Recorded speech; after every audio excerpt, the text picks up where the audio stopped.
Nem todo mundo faz o uso do som para se comunicar e se orientar.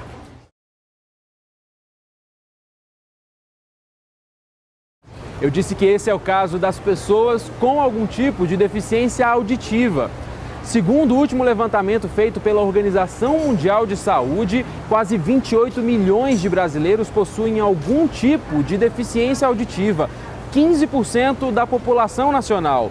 O IBGE mapeou que a maioria dessas pessoas vive em grandes centros urbanos, que por não serem preparados e adaptados, oferecem vários desafios.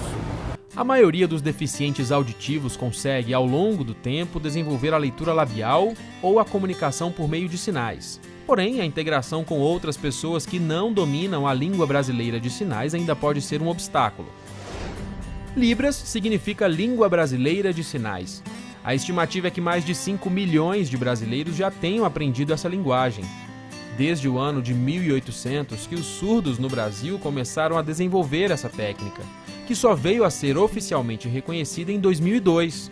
Em 2005, a Língua Brasileira de Sinais foi regulamentada como disciplina em escolas. 5 anos depois, foi regulamentada a profissão de tradutor e intérprete de Libras. E com a LBI, que começou a valer no início de 2016, a Libras foi constituída como acesso dos surdos às comunicações audiovisuais oficiais. Um cenário ideal, numa sociedade ideal, é onde ele tem os direitos igualmente respeitados como os ouvintes. Então, você quebrando a barreira da comunicação, você faz com que o surdo tenha uma condição igualitária. Porque você quebrando essa barreira de comunicação, você consegue interagir, você consegue ser um cidadão. Então, respeitar os direitos. A legislação está aí, como a LBI. Você tem que respeitar, porque Libras é uma língua. E a partir do momento que essa língua é respeitada, que tem uma pessoa que usa essa língua, você consegue inserir na sociedade.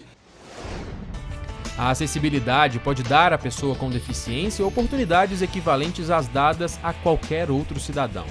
Um exemplo disso? O maior evento paralímpico realizado no mundo.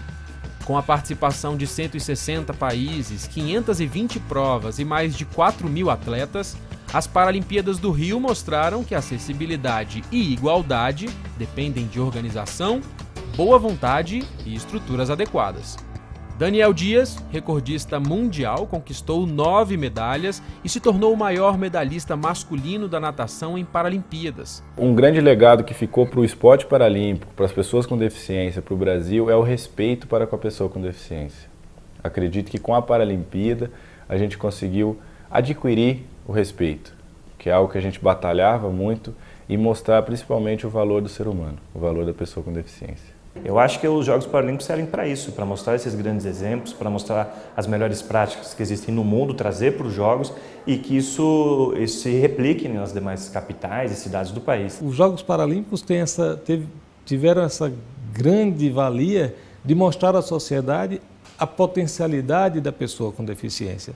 É preciso que a sociedade compreenda que essa potencialidade também pode e deve estar presente em outras áreas da vida.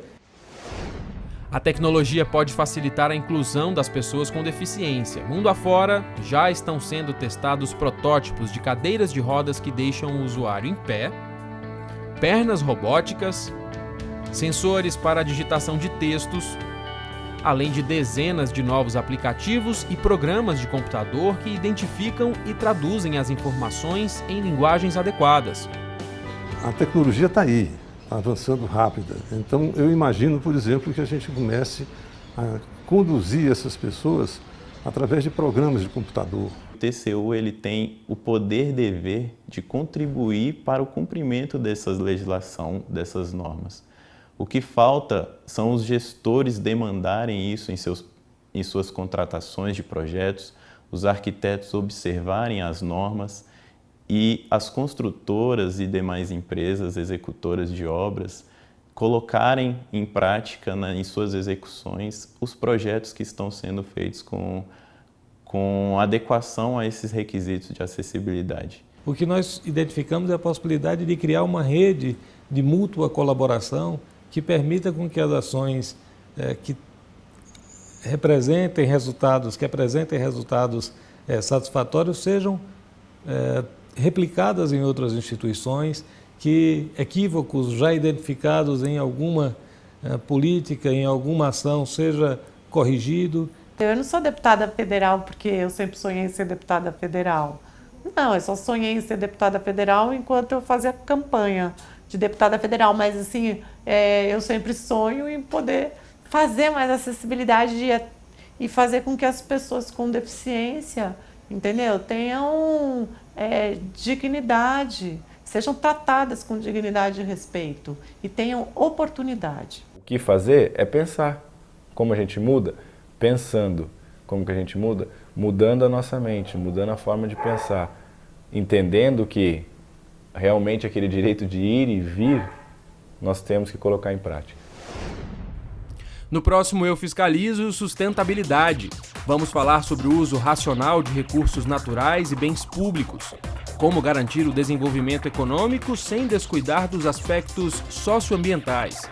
Conheça os trabalhos e fiscalizações do TCU para o desenvolvimento sustentável dos programas e projetos do governo federal.